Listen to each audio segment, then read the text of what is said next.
past midnight at a greasy roadside diner. The rain outside hasn't stopped for hours.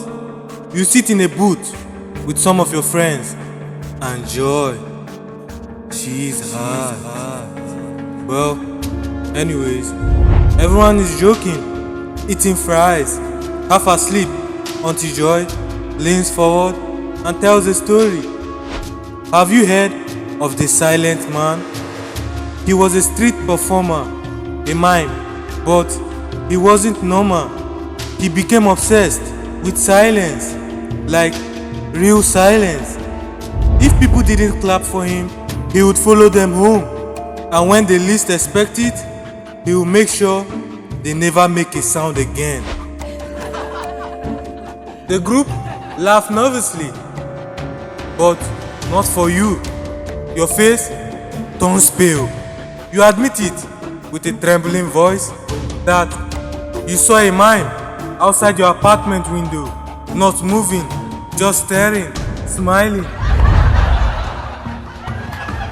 The others tease you, call you paranoid, even Joy. She chuckles. Joy! But your hands are shaking under the table. Outside the diner, a lone figure stands. Beneath a flickering streetlight, a mime. Face painted white, frozen smile. One of your friends, his name is Tayo. He walks alone, his footsteps echoing in the empty street. But suddenly, he hears it. But there's no one around. He turns and sees the mime, slowly pulling at something in the air. At first, it looks like he's tugging an invisible rope, until Tayo realizes it's not invisible. It's a piano wire. The wire wraps around his neck. His eyes bulge out. He claws at it, but the mime only smiles, tilts his head, and pretends to drag him like a puppet. The world itself goes silent. With one last jerk, Tayo crumbles, lifeless. Then the mime drags him into the shadow.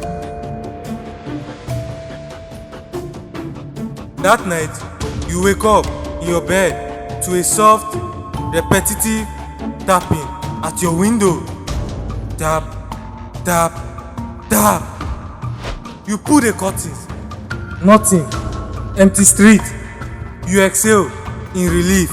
But when you turn around, the mime is standing inside your room, motionless, smiling.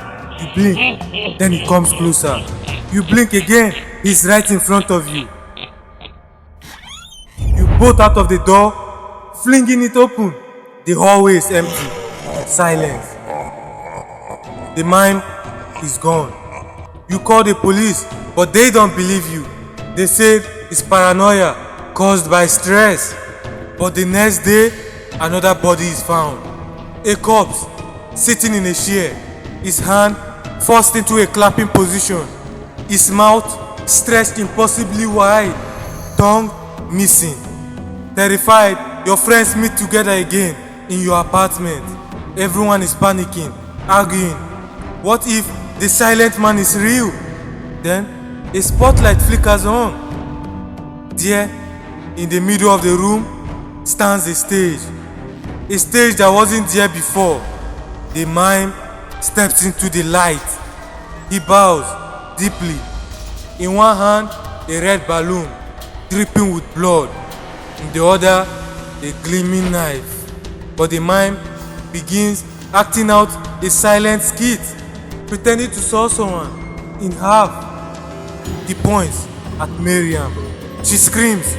Then the light cuts out. When it flickers on again, she's gone. You and the remaining of your friends run from the apartment. But no matter where you go, the mime follows. In the reflections, in shadows, in glass windows, always smiling. Joy, she begins to lose her mind. She swears she hears clapping wherever she goes.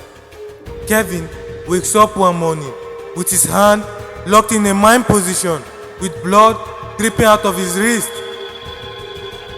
Then, one by one, your friends starts to vanish. You hear the sound of applauding echoing in the distance. Then you wake up in an unfamiliar room. Your clothes are soaked in blood. You stumble forward, realizing you are standing in a theater. Then the spotlight flickers on again. The mime is standing at the center of the stage, smiling. There are 5 chairs, all lined up. 4 of them are filled with your friends' corpses, posed as audience, in a clapping position, their mouths gaping wide as if laughing at a joke only the mime could understand. The 5th chair is empty.